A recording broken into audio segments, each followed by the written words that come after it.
बिस्मिल्लाहिर्रहमानिर्रहीम। हम कंटिन्यू कर रहे हैं lecture series on career management by Jeffrey H Greenhaus. हम आज के लेक्चर में स्टार्ट करेंगे chapter number 6 that is named as occupational choice preparation for work.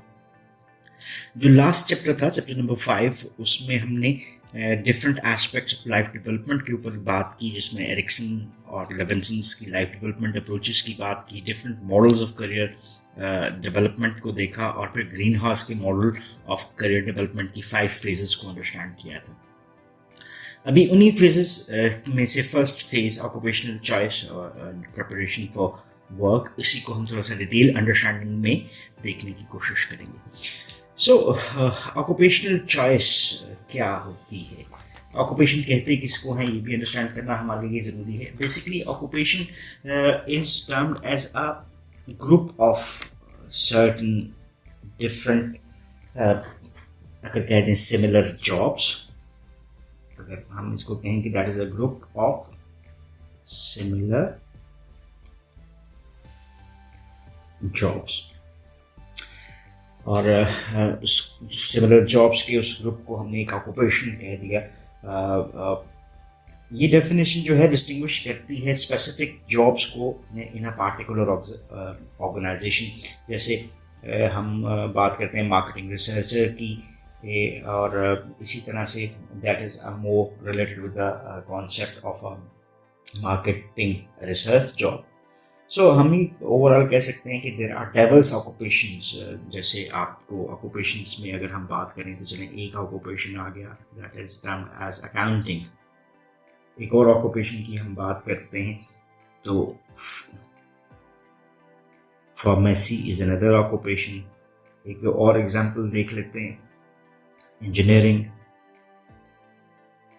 IT etcetera. So these are the examples of different occupations, और diverse occupations आपको मिलते हैं। सो एक कंप्रिहेंसिव रिव्यू हमें रिक्वायर्ड होगा कि ऑक्यूपेशनल चॉइस और प्रिपरेशन ऑफ वर्क क्या हो सकती है किसी भी एम्प्लॉय के कॉन्टेक्स्ट में। सो एक डिटेल्ड रिव्यू इज रिक्वायर्ड, और हमारे लिए इस डिटेल्ड रिव्यू में सपोर्ट करेगा ये चैप्टर भी। सो अगर हम एक ये डिटेल्ड रिव्यू करना चाहते हैं तो हमारे पास there are different theories of occupational choice, उसको अंडरस्टैंड करते हैं। So different theories of occupational choice are the 6 basic themes जो कि हमें हेल्प कर सकती हैं understand the manner in which people make occupational choice. ये 6 ऑक्यूपेशनल चॉइस थीम्स क्या हैं?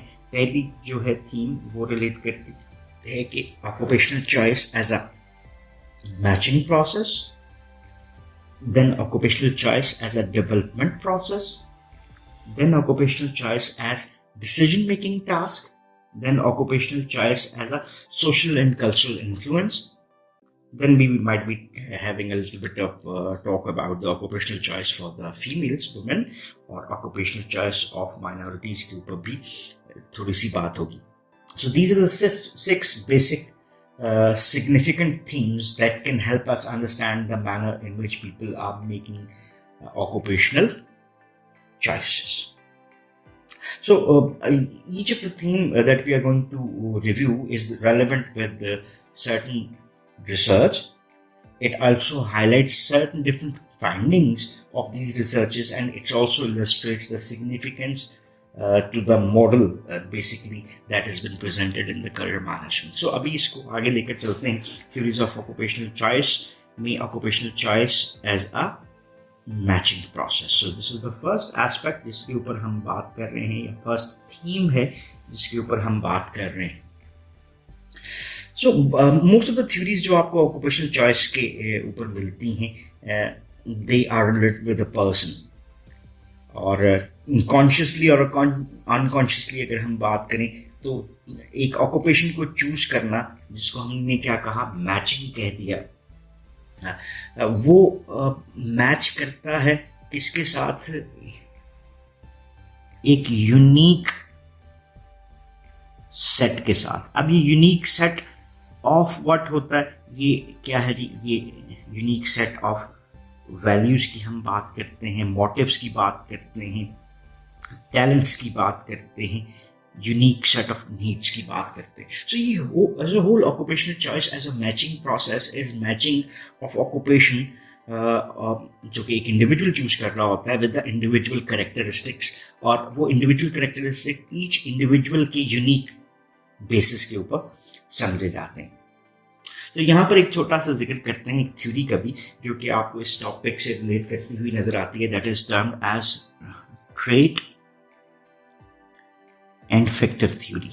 Trait and factor theory. ये trait and factor theory basically that was proposed, और ये हमें हेल्प करती है इसके व्यू पॉइंट के मुताबिक कि there is a necessity of choosing an occupation जो कि इंडिविजुअल की कॉन्शियस प्रोसेस के साथ रिलेट करता है, कि वो एनालाइज करता है अपने वोकेशनल एसेट्स को और उसकी लाइबिलिटीज को. उसकी बेसिस के पर वो अपनी इंफॉर्मेशन जो है वो गैदर कर रहा होता है, और फिर उसी के बाद वो एक डिसीजन के ऊपर आपको आता हुआ नजर आता है.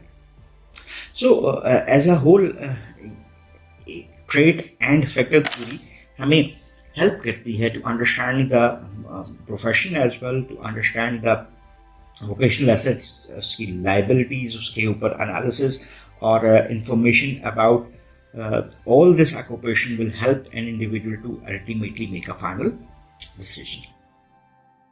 So अगर हम बात करें कॉन्शियसली और अनकॉन्शियसली, एक इंडिविजुअल इसमें एक ऑक्यूपेशन को चूज करता हुआ दिखाई देता है, आइडेंटिफाई करता है अपनी एबिलिटीज को, नीड्स को एंड वैल्यूज को, और देन उसी की बेस के ऊपर अपने करियर गोल को वो सिलेक्ट करता हुआ नजर आता है.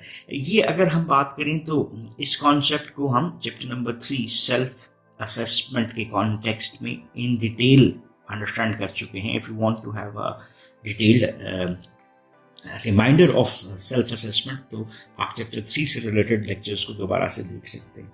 सो ये ट्रेट एंड फैक्टर थ्योरी, और इसके बाद एक और मेजर कॉन्ट्रीब्यूशन आपको जो नजर आती है वो है John Holland's view about occupational choice.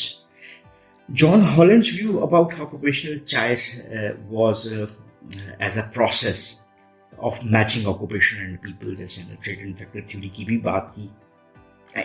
Basically John Holland क्या कहता है? ही बिलीव्स कि people express their personalities in making an occupational choice. यानी जब भी एक इंडिविजुअल ऑक्यूपेशनल चॉइस की बात करता है तो वो अल्टीमेटली अपनी पर्सनालिटी को एक्सप्रेस कर रहा होता है, उसके डिफरेंट कैरेक्टरिस्टिक्स को एक्सप्रेस करता हुआ दिखाई देता है. सो हॉलैंड की थ्योरी जो है वो क्या करती है, क्लासीफाई करती है पीपल इनटू 6 पर्सनालिटी टाइप्स. जैसे बेस कर रही है कि एक इंडिविजुअल अपने आप को पर्सनालिटी में एक्सप्रेस कर रहा है, हॉलैंड ने क्या किया 6 पर्सनालिटी टाइप्स के ऊपर जो है एज अ होल एक टेक्स्ट डेवलप किया. अभी उसको देखते हैं जॉन हॉलैंड्स पर्सनालिटी टाइप्स क्या हैं. इसको देखते हैं जी. पहली टाइप क्या है, दैट इज रियलिस्टिक. इसके साथ ऐड करते हैं दूसरी टाइप है that is investigative. Then we will be talking about the third type that is artistic, then social, then enterprising, और last पे we will be talking about conventional. So ये आपको नजर आता है कि रियलिस्टिक, दूसरा, तीसरी, चौथी, पांचवी और सिक्स्थ, दैट इज 6 डिफरेंट जो पर्सनालिटी की एस्पेक्ट्स थे, टाइप्स थी, उसको उसने डिस्क्राइब किया. अभी वन बाय वन इन पर्सनालिटी टाइप्स को अंडरस्टैंड करने की कोशिश करते हैं. What do we mean by realistic? किसी भी इंडिविजुअल को जिसको हम एज अ रियलिस्टिक ले रहे हैं तो उसके पर्सनल कैरेक्टरिस्टिक क्या होंगे? That are found in an individual, that he will be shy, he will be genuine, more materialistic, persistent और स्टेबल नजर आएगा. सो ये कैरेक्टरिस्टिक्स, जैसे हमने कहा कि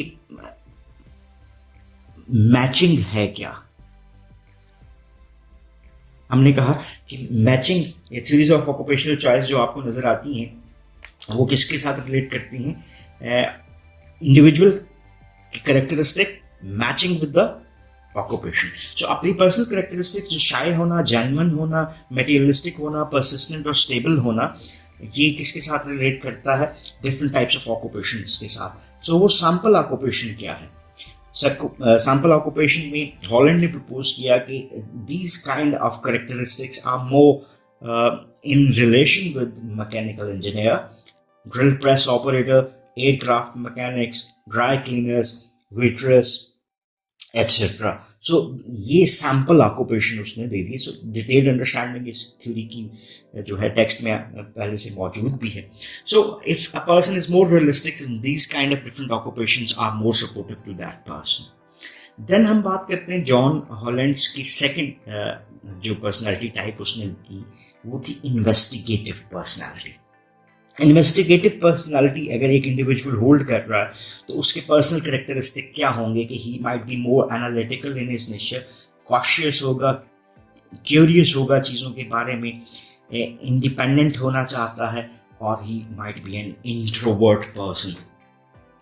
analytical is more analysing different things, cautious चीज़ों के ऊपर वो अपने आप को देख के सोच के चलता है, क्यूरियस होता है कि चीज़ों को जानना चाह रहा है, he is more as an independent person rather than depending upon others, और इंट्रोवर्ट होता है the one who wants to live with in his own different criterias, और वो ज़्यादा लोगों के साथ घुलना मिलना इतना पसंद नहीं करता। तो सैम्पल ऑक्यूपेशन जो इस पर्सनालिटी कैरेक्टरिस्टिक के साथ मैच करते हुए दिखाई देते हैं वो क्या है? These are the economist, then physicists, actually, surgeon, electrical engineers. So these are the different types of occupations जो कि आपको relate करते हुए नजर आते हैं with John Holland's personality type. Next हम बात करते हैं third personality type given by John Holland, that is artistic. Personal characteristic है डिसऑर्डरली, इतने मैनेज्ड नहीं होते, दे आर इमोशनल, आइडियलाइज करते हैं चीज़ों को, इमेजिनेटिव होते हैं, means to see the big picture. Characteristic in those personalities are more prevalent और इम्पल्सिव नेचर के होते हैं। सैंपल ऑक्यूपेशन जो उसके साथ रिलेट करते हुए नजर आते हैं वो है मोर journalist, drama teacher, advertising managers, interior decorators and architects. One thing must kept in mind कि ये जो हम sample occupations की बात कर रहे हैं, these are some sample occupations and detailed occupations are also a part of the theory of John Holland's. Then fourth type जो आपको नजर आती है वो है that is social. As the name shows, इनके पर्सनल करेक्टरिस्टिक्स में पहली चीज़ है कि they are more cooperative, social, जहाँ पे वो घुल मिल जाते हैं। So cooperative is a characteristic of any individual who is social. Then generous होते हैं, हेल्पफुल होते हैं, सोशिएबल होते हैं, और they are more understanding in their nature. Sample occupations में चल जाते हैं interviewers, history teachers, counsellors and social workers. Then हमारे पास फिफ्थ जो टाइप नजर आती है किसी भी पर्सनालिटी की according to the John Holland's personality types, that is enterprising. Enterprising जो पर्सनालिटी कैरेक्टरिस्टिक्स रखते हैं लोग, वो ज़्यादा एडवेंचरस नेचर के होते हैं। They are more ambitious to achieve different things, energy level उनका ज़्यादा होता है, और confidence in the personality is also bit high. Sample occupation जैसे आपको सेल्स से नजर आ रहे हैं, परचेजिंग एजेंट्स हैं, रियल एस्टेट सेल्स पर्सन्स हैं, मार्केट एनालिस्ट्स हैं। So these are the persons जो के पर्सनल कैरेक्टरिस्टिक्स के मुताबिक इन ऑक्यूपेशन के साथ मैच करते हुए भी नजर आते हैं। देन जो सिक्स्थ टाइप आपको नजर आती है वो है कन्वेंशनल, रवायती। सो पर्सनल कैरेक्टरिस्टिक्स के these conventional type of people are more efficient in their nature, काम करने में अच्छे होते हैं, बुक बाय बुक चल रहे होते हैं, they are more obedient, they are practical and they are calm people. पुरसकून। Sample occupation is file clerks, typists and tellers. So these were few occupations जो आपको उसके साथ नजर आते हैं। So यहाँ पर अगर हम बात करें occupational choice as a matching process, तो हॉलैंड ने प्रपोज किया था कि occupational environments can also be classified into 6 categories. यानी ओवरऑल ऑक्यूपेशनल एनवायरनमेंट को भी उसने 6 डिफरेंट जो कैटेगरीज थी उसमें बना दिया। जैसे रियलिस्टिक ऑक्यूपेशंस जो हैं वो क्या आ जाते हैं, इंजीनियरिंग एंड कंस्ट्रक्शन वर्क, उसको उसने कहा कि जी ये आपको नज़र आता है कि मोर रियलिस्टिक ऑक्यूपेशंस हैं। देन इन्वेस्टिगेटिव जो हैं वो physical and biological sciences. Artistic occupations में उसने लिया म्यूज़िक को, आर्ट को। सोशल ऑक्यूपेशंस जो हैं वो टीचिंग है एंड मिनिस्ट्री है। एंटरप्राइजिंग ऑक्यूपेशंस में पब्लिक रिलेशंस एंड एडवर्टाइजिंग, और कन्वेंशनल ऑक्यूपेशंस में मोर एडमिनिस्ट्रेटिव वर्क आपको दिखाई देता है। सो अब हमने ये देखा कि ये जो हमें नज़र आ रहा है 6 डिफरेंट पर्सनालिटी टाइप्स और उसके सैंपल ऑक्यूपेशन, और देन जो 6 डिफरेंट पर्सनालिटी टाइप्स हैं जैसे realistic, investigative, artistic, social, enterprising, conventional, उसके कैरेक्टरिस्टिक्स भी बता दिए। और फिर उसने 6 कैटेगरीज ऑफ ऑक्यूपेशंस भी क्रिएट कर दी।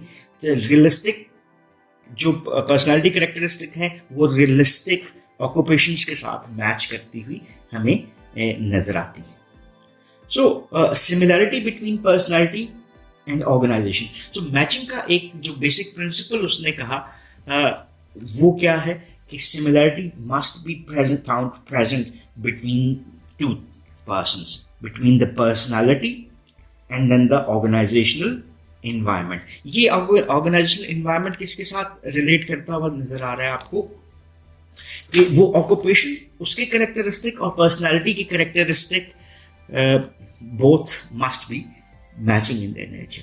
देन यहाँ पर हम इसको क्लोज करते हैं occupational choice as a matching process के कॉन्सेप्ट को in context of John Holland. There is another theory that is given by Donald Super. Donald Super states that work is also based on match between individuals and occupation. Donald Super also have an extensive work based on the notion of match between individuals and occupations. So key concept जो उसके model का हमें नजर आता है वो है किसी भी इंडिविजुअल का सेल्फ कॉन्सेप्ट, कि how an individual thinks about himself.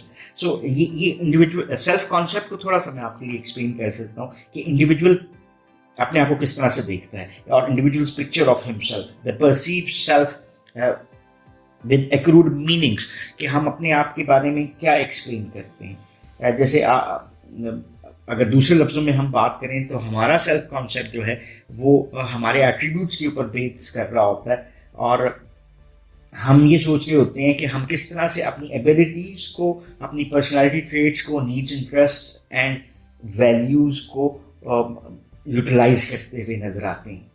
So how we think about our selves creates our self concept. तो सुपर का ये बिलीव था कि बेसिकली ऑक्यूपेशनल चॉइस इनेबल करती है एक बंदे को कि वो एक प्रॉपर रोल प्ले कर सकता है अपने इस सेल्फ कॉन्सेप्ट के मुताबिक। So if an individual chooses an occupation which is according to his self concept, तो वो उसके लिए ज़्यादा फेवरेबल भी हो सकता है। So that was the Donald supers view. So that was all about this first theme. अपने लेक्चर को थोड़ा सा क्लोज करने से पहले रिवाइज कर लेते हैं। हमने क्या बात शुरू की, हमने कहा कि ऑक्यूपेशनल चॉइस क्या है, what is this preparation for work। हमने different occupations को define किया that they are group of similar jobs, जैसे accounting का एक occupation है, pharmacy है, engineering है, IT, medical वगैरह वगैरह। then theories of occupational choice में हमने 6 different जो हमारे पास कॉन्सेप्ट्स नज़र आते हैं, थीम्स नज़र आती हैं, उसको देखा। फर्स्ट थीम के ऊपर हमने बात की जहाँ पे occupational choice as a matching process क्या होता है, उसमें जॉन हॉलैंड की थ्योरी के ऊपर हमने बात शुरू की, जहाँ पे उसने 6 different personality types like realistic, investigative, artistic, then social, enterprising और कन्वेंशनल के ऊपर बात की। और फिर उसने इसी तरह से डिफरेंट ऑक्यूपेशंस जो कि आपको 6 डिफरेंट पर्सनालिटी टाइप्स के कॉन्टेक्स्ट में इंडिविजुअल के कैरेक्टरिस्टिक्स नज़र आते हैं, उसने ऑर्गेनाइजेशन के ऑक्यूपेशनल इन्वायरमेंट को देखते हुए डिफरेंट टाइप्स ऑफ ऑक्यूपेशंस को क्लासिफाई किया, जो रियलिस्टिक हो सकते हैं, इन्वेस्टिगेटिव हो सकते हैं, आर्टिस्टिक, सोशल, एंटरप्राइजिंग और कन्वेंशनल हो सकते हैं. एंड देन हमने डोनाल्ड सुपर की theory of the self concept and matching the personality with the organizational environment के ऊपर भी हमने बात की. So that's all about this lecture. If you still have any question or queries, so you can ask in the comment section and we would definitely love to answer those. So once again, thanking you. Have a nice time. Allah Hafiz.